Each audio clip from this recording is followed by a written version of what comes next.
اللهم صل على سيدنا محمد وعلى آل سيدنا محمد. أعوذ بالله من الشيطان الرجيم. بسم الله الرحمن الرحيم. الحمد لله رب العالمين، والصلاة والسلام على سيد المرسلين وعلى آله وصحبه أجمعين. رب اشرح لي صدري ويسر لي أمري wahlul 'uqdatam min lisani yafqahu qawli. Subhanaka la ilma lana illa ma 'allamtana innaka antal alimul hakim. Wala haula wala quwwata illa billahil aliyyil azim.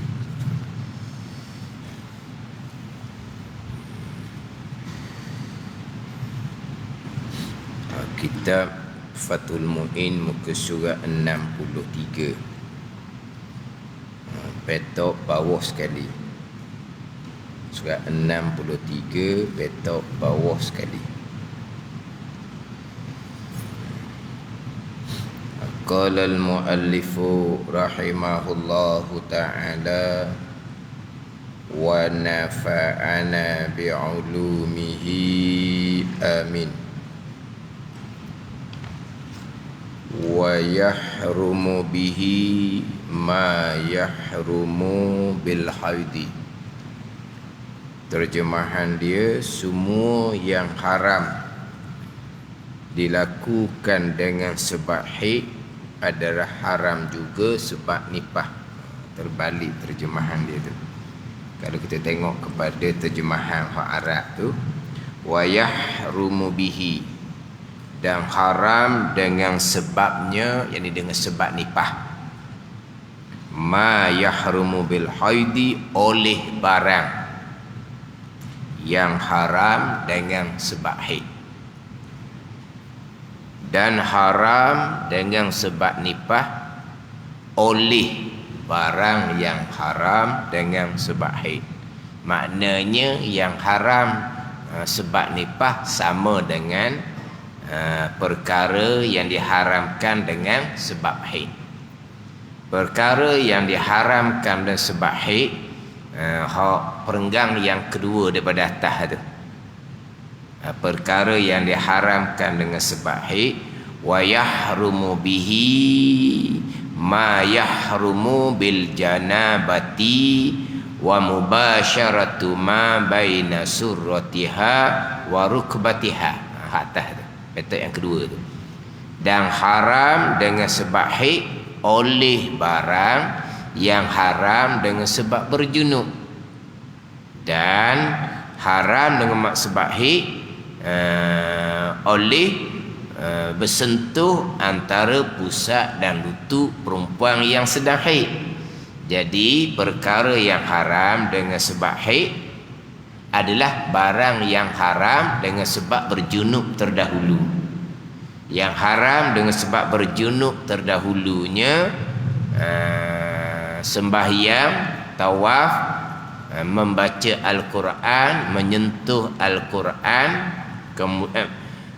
menyentuh Al-Quran, menanggung Al-Quran, membaca Al-Quran dengan qasah Al-Quran, dan juga berhenti di dalam masjid. Hak tu di muka surat 60, petok yang kedua daripada atas tu. Surat 60 terdahulunya. Haram dengan sebab berjunub oleh berhenti dalam masjid dan membaca Al-Quran dengan qasah Al-Quran. Haram dengan sebab berjunub, berhenti dalam masjid dan membaca Al-Quran dengan qasah Al-Quran. Haram juga atas orang haid dan nifas. Cuma dia macam tak bersusung sedikit lah. Dia sebagaimana saya sebut minggu lepasnya, dia ada dua hadas. Satunya hadas kecil, satunya hadas besar. Tapi kalau perici jadi keluar tiga hadas. Satunya hadas kecil, satunya hadas besar yang pertengahan, satunya hadas besar yang aghlas, yang lebih keras. Hadas kecil kita maklum, Hadas besar pertengahan orang yang berjunub, sama ada bersetubuh, keluar mani dan juga wiladah beranak. Itu hadas besar berjunub pertengahan. Hadas besar yang aghlas, yang lebih keras adalah hadas besar haid dan nifas. Hadas besar berjunub ni tidak ada kotoran, tidak ada kotoran di seseorang yang berhadas junub. Dan hadas besar junub ni boleh diangkat bila-bila masa dengan mandi wajib mengangkat hadas besar junub. Adapun hadas besar haid dan nifas ni, yang pertama ada darah, ada kotoran di perempuan haid dan nifas. Yang kedua, hadas besar haid dan nifas ni tak boleh nak diangkat bila-bila masa, kena tunggu sampai masa kering haid, kering nifas, barulah boleh mandi wajib untuk mengangkat hadas besar haid dan nifas. Jadi dia ada tiga hadas. Jadi perkara yang diharamkan pun ada tiga jugalah. Bagi orang yang berhadas kecil, haram 4 perkara: sembahyang, tawaf, menyentuh Al-Quran, menanggung Al-Quran. Bagi orang yang berjunub, 4 perkara tu haram juga. Dan tambah lagi 2, berhenti dalam masjid dan membaca Al-Quran dengan kuasa Al-Quran. Itu bagi yang berjunub. Bagi orang haid dan nifas, 6 perkara tu haram lah orang haid dan nifas. Sembahyang, tawaf, menyentuh Al-Quran, menanggung Al-Quran, berhenti dalam masjid, membaca Al-Quran dengan kuasa Al-Quran, dan tambah laginya haram berpuasa orang haid dan nifas. Haram suami menyentuh antara pusat dan lutut perempuan haid dan nifas. Haram diceraikan perempuan yang sedang haid dan nifas. Adapun perempuan yang berjunub boleh berpuasa, boleh disentuh antara pusat dan lutut perempuan yang sedang berjunub, dan boleh dicerai. Ini hak susunan perkara yang diharamkan atas orang berhadas kecil, orang yang hadas besar janabah, barulah pergi pada hadas besar haid dan nifas. Orang yang berjunub, begitu juga orang haid dan nifas, haram berhenti dalam masjid. Itu kita maklumlah, haram berhenti dalam masjid. Nabi SAW bersabda, innal masjidah la yahullu li haidin wala junubin. Sesungguhnya masjid, Nabi kata, tidak halal ia masjid bagi orang yang haid, dan tidak halal bagi orang yang berjunub. Dalam hadis yang lain Nabi bersabda, fa inni la uhillu al masjida li haidin wala junubin. Maka sesungguhnya aku, Nabi sallallahu alaihi wasallam, tidak aku menghalalkan masjid bagi orang yang haid dan juga bagi orang yang sedang berjunub. Haram berhenti dalam masjid. Walaupun orang yang berjunub tidak ada apa-apa darah di dia, tetapi kerana hadas besar itulah yang mengharamkan orang berjunub berhenti dalam masjid. Sama telah orang haid dan nifas. Orang haid dan nifas ni ada darah, sebab ada timbul, menyatakan bahawa orang haid, orang nifas boleh duduk dalam masjid. Syaratnya kena pastikan bahawa tidak bocor. Tidak bocor maknanya kena pakai model hifazah yang baharu. Pakai model hifazah lah. Model tu hifazah. Pakai model, pakai hifazah yang baru. Jangan pakai hak lama. Bukan, maknanya jangan pakai lama dah. Pakai lama dah kan nanti abang apa? Rejak. Apa? Rejak. Mana rejak? Ataupun bocor lah kita kata. Tapi kalau pakai model hifazah yang baru, boleh memastikan bahawa tidak akan mengotori masjid. Maka dikatakan bahawa halal perempuan haid dan nifas yang dapat memastikan tidak mengotori masjid, halal duduk dalam masjid. Ada ni ittifaq 4 mazhab mengharamkan bagi perempuan haid dan nifas berhenti dalam masjid. Kalaulah perempuan haid dan nifas yang ada darah, orang berjunub, apa ada di dia? Orang berjunub ada darah? Tak ada. Tapi halal ke berhenti dalam masjid? Haram. Apa kotoran di orang berjunub? Tidak ada kotoran zahir, tapi ada kotoran hadas besar, kotoran maknawi dia panggil. Kalau berjunub tu kan berhadas besar, walaupun tidak ada darah di dia sekalipun, haram berhenti dalam masjid. Sama telah pula orang yang haid dan nifas. Tiba-tiba dia katakan, kalaulah boleh memastikan bahawa darah haid, darah nifas tidak mengotori masjid, maka dihalalkan perempuan sedang haid dan nifas berhenti dalam masjid. Ini pandangan yang menyalahi keempat-empat mazhab. Tapi tidak dinafikan, ada pandangan-pandangan yang menghalalkan. Tapi kita cerita ni hak ittifaq sepakat 4 mazhab. Memang ada dalam kitab ulama-ulama yang menghalalkan perempuan haid berhenti dalam masjid jikalau boleh jamin, boleh pastikan tidak mengotori. Tapi pandangan tersebut menyalahi ittifaq 4 mazhab. Menyalahi ittifaq 4 mazhab. Yalah, kadang-kadang begitulah. Ada ketika-ketika yang apa ni? Ketika yang apa? Berutuk maknanya perempuan mari nak belajar fardu ain, tiba-tiba tanpa menyadari tempat tu sebenarnya bukan surau, tempat tu masjid, namanya surau, ditulis depan tu surau, tapi pembinaannya diniatkan sebagai masjid. Pandai ni, orang mari nak belajar fardu ain, ruang untuk perempuan uzur tidak diadakan. Jadi wasnya jelah orang tak tahu tu di situ tu masjid itu wasnya sudahlah, sebab ada pandangan. Tapi senyap-senyap jelah, tak payah duk kecoh-kecoh jadi fitnah pula.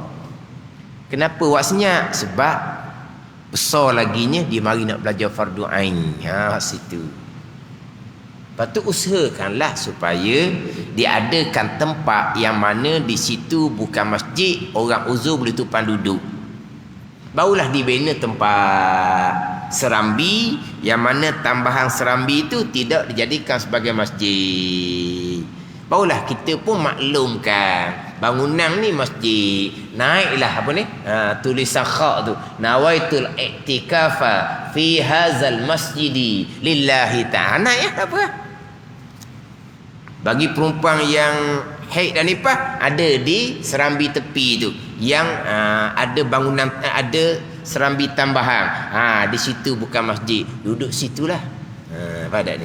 Sebelum tu saya tak bunyi sebab apa? Sebab orang mari nak belajar fardu ain.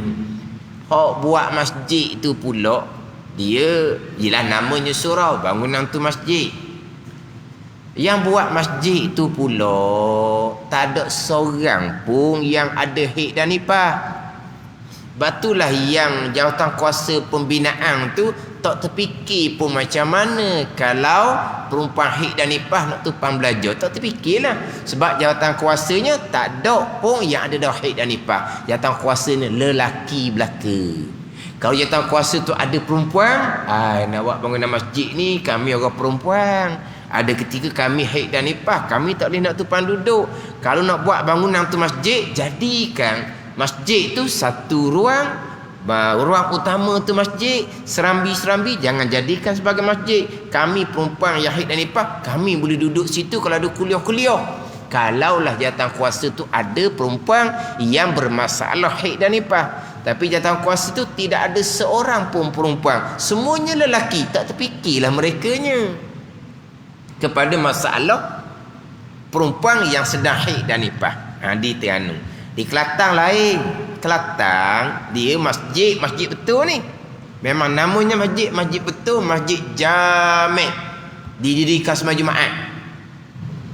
Tapi di belakang tu, di sini bukan masjid. Tidak boleh niat iktikaf dan tidak boleh sembahyang sunat tahiyatul masjid. Di ruang belakang luar tu. Jadi kalau ada kuliah agama di dalam, perempuan haid boleh tumpang duduk di belakang. Macam di Masjid Ladang ni lah. Sebelah luar tu bukan masjid. Bukan begitu? Dan sebelah luar tu bukan masjid. Tak ada masalah lah. Perempuan uzur, mari nak belajar, ikut suami, tak ada masalah. Dia duduk di ruang yang bukan masjid. Kalau bawa kanak-kanak yang belum memayis. Sebab kanak-kanak yang belum memayis, kita bawa ke dalam masjid, hukumnya makruh. Kanak-kanak yang belum memayis, 2, 3, 4 tahun tu belum memayis, dimakruhkan bawa datang ke dalam masjid. Kita bawa budak kecil yang belum memayis, kita pun duduk di ruang yang bukan masjid. Kan senang kalau macam Masjid Ladang ni. Tapi masjid kita di Terengganu lain tak ada. Dia sediakan ruang yang bukan masjid. Jadi macam mana dengan perempuan haid dan nifas? Jadi di Kelantan ditulis, di sini bukan masjid. Di ruang belakang nak pergi pada tempat, daripada sambil belakang luas juga, nak sampai kepada koloh tempat ambil semayang tu. Maknanya masjid hanyalah di ruang utama. Belakang bukan masjid, sayap serambi kanan dan kiri pun bukan dijadikan sebagai masjid. Itu di Kelantan. Terengganu tak reti macam gitu. Ada ni. Kemudian kena ingat, kita bermazhab Syafi'i. Masjid lain, surau lain. Kena faham. Jangan kita kata tu nama orang Melayu. Kalau buat Jumaat panggil masjid. Kalau tak Jumaat panggil surau, panggil balasoh. Kalau dulu panggil balasoh. Tahu tak? Balasoh. Bukan bala hak tidak soh. Bala hak soh lah. Dah balasoh dululah. Jadi panggilan orang Melayu. Kalau buat Jumaat panggil masjid. Tak Jumaat panggil surau. Tak betul gitu. Dia masjid dengan Jumaat tidak berkait. Kena faham molek. Masjid dengan Jumaat tidak berkait. Masjid yang didirikan Jumaat dipanggil masjid Jami'. Masjid yang tidak didirikan Jumaat dipanggil masjid Ghairul Jami'. Pada ni tak berkait dengan Jumaat. Jumaat boleh didirikan, Jumaat boleh didirikan di surau. Jumaat boleh didirikan di bangunan siwik balaraya contohnya. Masjid baiki ada repair. Atap ke siling ke kena buka belaka. Jadi untuk sementara Jumaat didirikan di balaraya boleh. Didirikan Jumaat di bangunan siwik boleh. Janji dalam bangunan. Jadi maknanya masjid dengan Jumaat tidak berkait. Bukan kerana buat Jumaat panggil masjid, tahu Jumaat panggil surau. Tidak, kita bermazhab Syafi'i.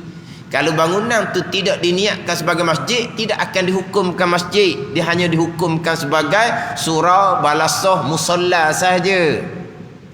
Maka surau, balasoh, musalla ni orang haid dan nifas boleh duduk. Pada ni. Ni ada dia mengajar surah. Dia kata perempuan haid tak boleh duduk atas surah sebab hukum masjid diubuh gitu. Ni ustaz yang tak mari haid. Kalau ustaz ada haid dia mikir, kalau kerja gitu nanti aku mari haid, aku nak mengajar di surau macam mana? Dah dia tak ada haid, sedap dia cerita. Itu surau bukan masjid. Kenapa kamu nak hukum masjid? Kita bermazhab Syafi'i, kenapa nak menyempitkan perempuan? Kita hak masjid lek-lek pun buat senyap je. Perempuan haid nak tumpang belajar farad buat senyap je. Hak memang bukan masjid surau, dia kata masjid. Ni ustaz yang tak mari haid. Dia tak faham masalah perempuan haid. Saya mengajar di tempat tu, tengok perempuan duduk luar. Masa tu, sebelum tu perasan dah perempuan duduk luar. Saya ingat ke nak cepat balik pun kali duduk luar kan. Wallahu a'lam tembur lalu. Duduk dalam lambat pula kan. Dah tahu. Duduk luar sebab nak cepat tembur, nak balik ke apa ke. Duduk luar. Tapi saya tak peduli lah. Satu ketika tu hujan. Jadi duduk luar juga hujan. Kata kenapa duduk luar tu? Hujang ni kan. Kami tak boleh masuk masjid ustaz. Ada ustaz mengajar, dia kata uzur tak boleh masuk dalam sebab tak boleh sebab masjid, dia kata. Kata bila pula bangunan masjid kan surau kan. Ustaz tu kata masjid surau sepetula je haram. Jadi kalau hukum surau tu masjid, perempuan haid haram duduk, yang kamu duduk di serambi luar tu haram juga. Sebab itu masjid. Lepas tu macam mana kami ustaz? Duduk tengah hujang lah. Bola ke mama. Masuk dalam ni surau bukan masjid. Lepas tu ustaz tu kata, ustaz tu tak ada haid kata. Lepas tu dia tak faham masalah perempuan haid. Hak surau dia pergi hukum masjid. Kita mazhab Syafi'i, surau bukan masjid. Dah lah, kalau betul lah surau tu hukum masjid, dia duduk di serambi tu pun haram juga. Tengah hujang tu, awak pergi duduk tengah hujang ni lah, duduk tanah. Barulah masuk ke dalam. Saya tak tahu kisah sebab apalah perempuan duduk 3 orang duduk luar ni. Saya ingatkan dia nak balik cepat. Kena dia haid. Ada ustaz mengajar haram duduk masuk dalam. Kalau kata hukum tu masjid, bukan dalam, luar tu haram kamu duduk. Tapi tak haram sebab ni surau. Tapi dia kata hukum masjid juga surau pun. Itu mazhab Hanafi. Kenapa nak ambil mazhab Hanafinya? Mazhab Hanafi, tiap-tiap bangunan yang dibina tujuan utamanya sembahyang, hukumnya masjid. Jadi surau adalah bangunan yang dibina dengan matlamatnya untuk sembahyang. Maka mazhab Hanafi hukum masjid. Walaupun nama surau, itu mazhab Hanafi. Ada ni. Mazhab Syafi'i tidak.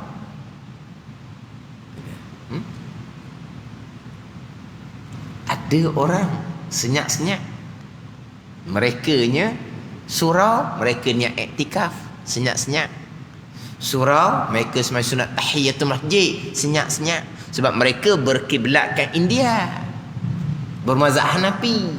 Tapi dia tanya mereka, kamu bermazhab Hanafi ke? Kami tidak bermazhab Hanafi. Lepas tu kami bermazhab Al-Quran dan hadis. Oh, hebat. Mazhab kami Quran dan hadis, bukan mazhab Hanafi. Jadi mazhab Hanafi, mazhab Syafi'i, mazhab Maliki, mazhab Hambali ni mazhab ambil mana? Dak Quran dak hadis ada, reka sendiri ke macam mana? Oh, sedap dia. Kami mazhab Quran dan hadis. Quran budak pandai, hadis budak pandai. Tapi nanti ikut mazhab Hanafi. Mazhab Hanafi ni hukum masjid walaupun nama surau. Maka mereka niat iktikaf di dalam surau. Mereka sembahyang sunat tahiyatul masjid di dalam surau. Jadi orang haid tak boleh duduk dalam surau. Itu mazhab Hanafi, bukan mazhab Syafi'i kita. Kena faham situ. Mazhab Syafi'i masjid, surau. Jadi orang yang berjunuk orang haid nifas haram berhenti di dalam masjid. Haram berhenti. Walaupun berhenti itu dalam keadaan berdiri sekalipun. Dia orang berjunuk haid dan nifas ni boleh melintasi bandar, boleh ubur, boleh shortcut. Masjidnya besar, dia nak pergi ke sebelah sana. Kalau dia pusing belakang jauh, dia berhadap besar, berjunuk haid dan nifas, dia boleh shortcut. Cuma orang berjunuk hukumnya khilaful aula, orang haid nifas hukumnya makruh. Pada ni dia shortcut, dia tidak diharamkan. Dia hanya melintasi saja, jangan berhenti, hanya melintasi saja. Yang mana ubur melintasi ni mazhab Syafi'i, mazhab Hambali boleh. Adapun mazhab Maliki, Hanafi, ubur melintasi pun haram juga, tak boleh. Melintasi pun tak boleh. Mazhab Syafi'i, Hambali boleh. Masuk pintu kanan, keluar pintu kiri, maka dibenarkan. Tapi berjalan jangan berhenti. Tapi berjalan ni berjalan yang biasalah, bukan kena berjalan laju, bukan kata melintasi masjid. Orang haid, orang nifas, orang berjunuk ni kena berjalan macam orang berlomba jalan kaki. Tak ya. Jalan biasa je lah. Jalan biasa je, tak payah jalan laju-laju. Tapi jangan berhenti. Dia melintasi masjid, dia tengok perhiasan comel, dia pun berhenti sekejap sahaja, hukumnya haram. Walaupun berhenti itu dalam keadaan berdiri sekalipun.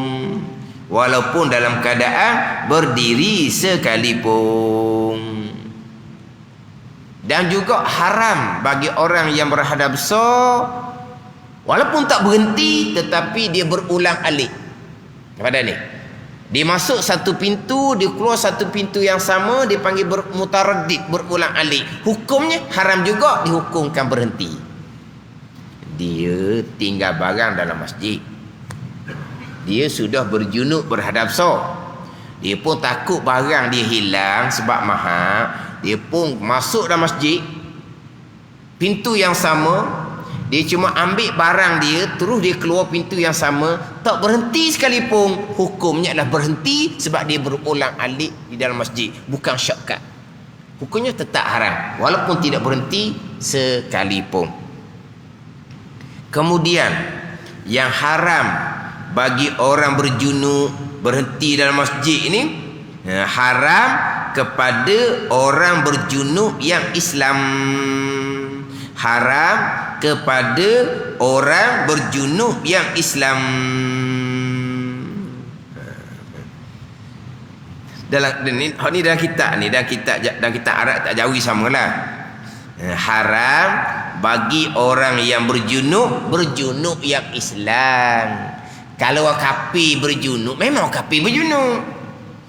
Kalau dia mandi wajib pun tidak terangkat hadas janabah dia tu.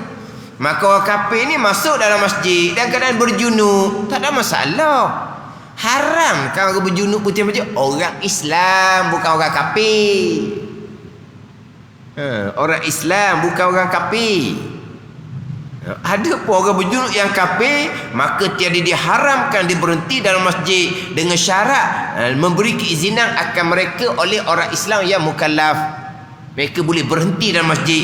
Yang mana pasti orang kafir tadi berjunub. Pasti orang kafir tadi berjunub. Begitu juga perempuan kafir, perempuan kafirah yang haid dan nifas. Perempuan kafirah haid dan nifas pun, jikalau tidak ditakuti bertitik haid dan nifasnya, masuk masjid ada hajah pun dibenarkan juga atas pandangan Syekh Ramli. Perempuan yang haid dan nifas, kalau perempuan tu tidak ada haid, perempuan kafir tak ada haid, tak ada nifas, mereka tetap berhadap sebab perempuan tu pasti bersetubuh berhadap Perempuan haid dan nifas, haid kering, nifas kering, dia tak akan mandi. Kalau mandi pun tidak sah sebab dia kafir. Dia tetap berhadap boleh berhenti dalam masjid. Bahkan orang kafir ni bukan kata berhenti dalam masjid, bahkan dibolehkan mereka bermalam dalam masjid. Orang kafir memang mereka berhadap sebab mereka kalau mandi wajib pun tidak hadas besar mereka kekal. Ada ni orang kafir yang tak boleh masuknya hanyalah tanah haram Mekah, tanah haram Madinah sahaja. Orang kafir tak boleh nak masuk. Adapun masjid-masjid yang lain, mazhab Syafi'i kitanya membenarkan bermalam sekalipun, tapi dengan keizinan orang Islam. Kan timbul kafir masuk masjid kan, orang kafir tu berhadap dia kata. Yalah orang kafir memang berhadap tidak dilarang. Mereka boleh masuk ke dalam masjid dengan keizinan orang Islam.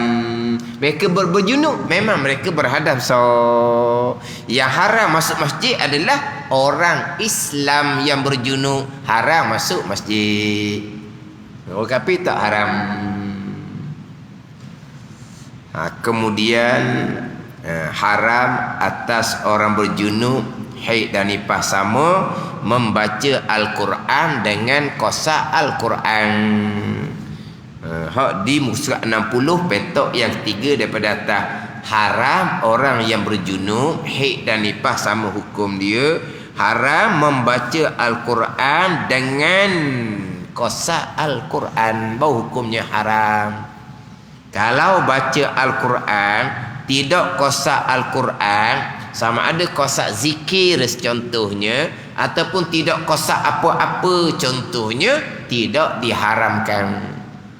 Yang haramnya kosak Al-Quran Dan juga kosak Al-Quran serta dengan kosak zikir. Campur dua tu haram lagi. Kosak zikir saja tidak diharamkan. Tidak kosak apa-apa tidak diharamkan. Janji jangan kosak Al-Quran, sama ada kosak Al-Quran sahaja ataupun kosak Al-Quran serta zikir. Kosak Al-Quran serta zikir masih lagi haram hukumnya. Ada ni. Hak saya contoh mengelepah lah. Orang perempuan haid dan nifas, dia nak makan, nak minum, dia baca Bismillahirrahmanirrahim. Itu ayat Al-Quran.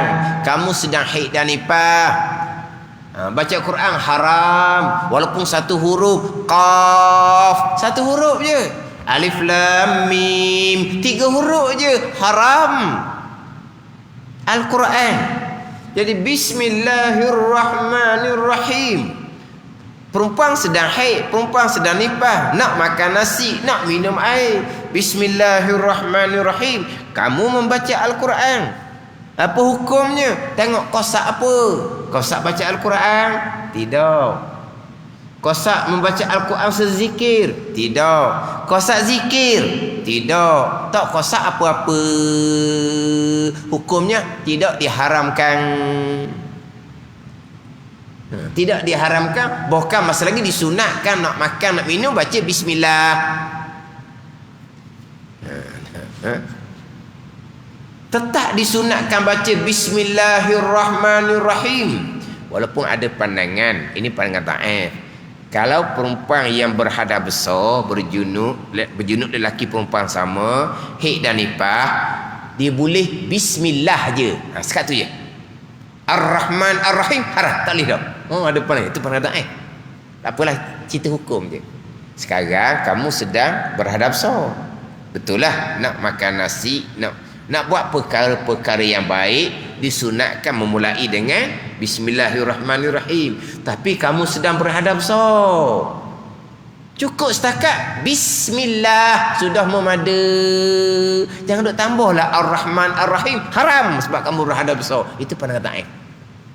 Di pandangan muktamad, walaupun kamu berhadas besar, sempurnakan Bismillahirrahmanirrahim. Tapi yang kosak Quran, kosak zikir. Apa zikir? Bacaan yang disunatkan sebelum melakukan perkara baik, perkara yang bernilai pada syarak. Ataupun tak kosak apa-apa. Ada ni. Nyata tu orang yang haid dan nifas membaca Al-Quran, tapi dengan tidak kosak Al-Quran. Kosak Al-Quran barulah hukumnya adalah haram. Mana contoh hak bukan kosak Al-Quran? Hak ni dalam kitab Sabila, seperti zikir Quran, segala pengajarnya. Orang mengajar Al-Quran, anak murid dibaca Al-Quran, dia ajarlah. Nak ajarlah. Tapi jangan kosak Al-Quran. Kosak betul bacaan sudahlah. Ajar macam mana? Ajar betul lah. Ajar baca lah. Jangan anak murid baca salah. Salah ulang pula. Salah lagi tu, ulang pula. Dah, Ustazah tunjuklah bacaan betul. Ustazah hari ni tak boleh nak tunjuk sebab Ustazah hari ni bukan gitu. Bacalah kepada mereka. Kan ada ni. Tapi kosak mengajar, bukan kosak membaca Al-Quran. Boleh. Ni orang ni anak murid ngajar Quran, minta maaf Ustazah uzur. Tak ngajar. Uzur pula bukan 5, 6, 7 hari, 15 hari Ustazah. Oh, lama uzur, panjang hek dia. Lepas tu, mari Ustazah suci dah, boleh semayang dah. Maaf Ustazah, saya pula hek. Dah bila nak ngaji? Tapi yang Ustazah ngajar Quran di masjid, tak boleh lah. Tak boleh lah. Tak boleh masuk masjid. Mana kalau ngajar di surau, ngajar di rumah boleh lah. Tapi pegang tak boleh. Kalau Ustazah tu tak ingat Quran, suruh anak murid lah belek. Buka. Mu nak baca Quran dah, berjumpa buka. Lepas tu Ustazah pun tengok. Anak murid lain pula nak baca, buka muka surat. Dia pun buka kepada Ustazah dia. Ustazah pun tengok. Nak pegang tak boleh. Tapi baca bukan kosak Al-Quran, kosak mengajar atau hukum ataupun kisah. Dia cerita bab hukum, apakah dalil? Dia pun datang kat Al-Quran sebagai dalil. Tak apa. Ataupun kisah, dia ambil kisah-kisah hak dalam Al-Quran. Dia pun baca Al-Quran tu sebagai ceramah untuk cerita kisah dalam Al-Quran. Tak apa. Jangan kosak Al-Quran. Jangan kosak Al-Quran ataupun kosak Al-Quran serta zikir. Yang haram orang berjunuk, yang haram haid dan nifas membaca Al-Quran dengan kosak Al-Quran. Ini comel dah kita ni. Tapi orang yang dipendek lah, orang yang dipendek dalam kitab I'anatul Talibinnya orang yang agak panjang lah. Haram membaca Al-Quran dengan kosak Al-Quran. Sebab tu dihurah lah. Bukan kosak Al-Qurannya, kosaknya macam mana dihurah panjang dalam kitab I'anatul Talibin. Dia panjang bicara berkaitan dengan kosak contoh dalam I'anatul Talibin ni. Kosak ambil pengajaran ayat Al-Quran, kosak tahafuz jaga hafazan ayat Al-Quran, tapi tidak kosak Al-Quran, hukumnya tidak diharamkan. Ada ni. Adapun kalau mazhab Maliki, perempuan haid dan nifas boleh membaca Al-Quran, tetapi syaratnya kena baca sikit. Itu mazhab Maliki. Kita mazhab Syafi'i ini walaupun dia baca banyak sekalipun, dah diajar pelajar dia membaca Al-Quran, banyak dia baca, tapi jangan kosak membaca Al-Quran ataupun kosak membaca Al-Quran serta kosak zikir. Kosak Al-Quran serta kosak zikir itu haram lagi. Kosak zikir saja ataupun tidak kosak apa-apa. Macam mana mereka membaca Al-Quran sedangkan mereka tidak kosak Al-Quran? Tanya mereka lah. Tanya mereka yang sedang haid dan nifas. Kita ni nak kosak bukan Al-Quran. Nak kosak macam mana? Kita nak mari kosak macam mana? Sebab apa? Sebab kita tak ada perkara tu. Jadi begini, apabila ada sorif dipanggil, ada sorif ni ada perkara yang menghalang daripada baca Al-Quran. Dia panggil ada sorif, ada perkara yang menghalang daripada baca Al-Quran. Apa perkara yang menghalang baca Al-Quran? Berjunuk ataupun haid dan nifas. Bila ada sorif, ada perkara yang menghalang daripada membaca Al-Quran. Berjunuk terhalang daripada baca Al-Quran. Haid dan nifas terhalang daripada baca Al-Quran. Orang yang seumpama ni, mereka membaca Al-Quran selagi tidak kosak Al-Quran, tidak dihukumkan membaca Al-Quran. Ada gitu. Adapun kita ni, kalau tak ada sorif, tidak ada benda yang menghalang, kita baca je Al-Quran, hukumnya kita baca Al-Quran. Ada ni. Kita hak tidak berhadap ni, kita baca je Al-Quran, kita dapat pahala membaca Al-Quran. Walaupun kita baca tu terlancar mulut.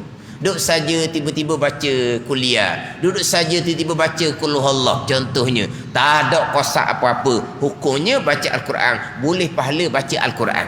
Walaupun kita hanya baca. Mana macam duduk saja tu jadi mulut terbaca. Contoh. Tak ada kosak Al-Quran, hukumnya kita membaca Al-Quran dan dapat pahala baca Al-Quran walaupun kita tak kosak Al-Quran, sebab di kita tidak ada sorif, tidak ada benda yang menghalang. Jadi orang berjunub, orang haid dan nifas, dia membaca Al-Quran dan kadang ada sorif, ada benda, ada perkara yang menghalang, tidak akan dihukumkan membaca Al-Quran selagi tidak kosak Al-Quran. Kosak Al-Quran baru dihukumkan membaca Al-Quran, hukumnya adalah haram. Pada ni. Kemudian membaca Al-Quran yang haram ni dalam keadaan berjunub, membaca Al-Quran orang berjunub yang Islam sama juga. Orang berjunub haram berhenti dalam masjid, orang berjunub yang Islam. Orang berjunub haram membaca Al-Quran, orang berjunub yang Islam. Tiba-tiba orang kafir dia baca Al-Quran, tak apa. Memanglah dia berjunub. Faham tak ni? Faham tak orang kafir ni berhadap so? Orang kafir bersetubuh, dia berhadap so. Orang kafir haid nifas kering dah, dia berhadap so. Dia tak mandi wajib. Kalau dia pergi buat mandi wajib, sebab dia tahu orang Islam ni mandi niat mandi wajib, dia pun niat mandi wajib juga. Tak terangkat adab so, sebab tidak sah mandi wajib dia tu. Sebab dia orang kafir. Faham tak ni? Maknanya orang kafir memanglah berhadap so. Lepas tu macam mana orang kafir itu membaca Al-Quran? Kan orang yang berhadap so haram baca Quran, orang berhadap so yang Islam tak masuk orang kafir. Nah, orang kafir yang berhadap so dia baca Al-Quran, kita tak payah halang lah. Ada ni. Tapi orang kafir tak boleh pegang Al-Quran, kita tak boleh beri dia Al-Quran. Kata macam mana dia nak baca Quran? Macam sekarang ni buka internet ke apa ke, jangan. Ada orang kafir, dia belum masuk Islam, dia belajar baca Quran, pandai baca Quran, kemudian boleh dia mengucap 2 kalimah syahadah. Ada. Dia mu'allaf, dia masuk Islam, di pergi pondok Pasir Tumbuh. Tapi dia sebelum masuk Islam, dia pandai baca Al-Quran. Memang dia pandai. Memang pandai lah. Pandai sungguh lah. Bukan pandai, memang pandai. Dia belajar. Dan kita dibenarkan ajar dia membaca Al-Quran. Dia bukan kosak nak mempermain-mainkan Al-Quran. Tapi Quran tak boleh pegang lah. Kira lah macam mana cara pun. Tapi nak ceritanya, dia pandai baca Quran. Lepas tu barulah dia mengucap 2 kalimah syahadat. Jadi macam mana orang kafir yang berhadap so baca Quran? Orang Islam yang berhadap so yang haram membaca Al-Quran. Macam tadilah, orang yang berhadap so haram berhenti dalam masjid, orang berhadap so yang Islam, bukan hak kafir. Bila orang kafir baca Al-Quran, dia kacau. Apalah baca Al-Quran, dia berhadap so, biarlah dia baca. Pelik. Oh, dia baca Quran, tapi kafir tidak beriman dengan Quran. Dah pelik apa dia orang kafir. Yang kamu orang Islam tu baca Al-Quran, beriman tak dengan Al-Quran? Sibuk pun orang kafir tu, memang dia orang kafir. Tak ada apa, boleh dia baca Quran, tapi memang dia berhadap so. Apa yang tak boleh baca Quran berhadap so ni dengan kuasa Al-Quran adalah orang berhadap so yang Islam. Oh, ni kira pengulangan ni. Ni kira pengulangan kita ni. Dahulu bicara dah, cuma berasa nak ulang je.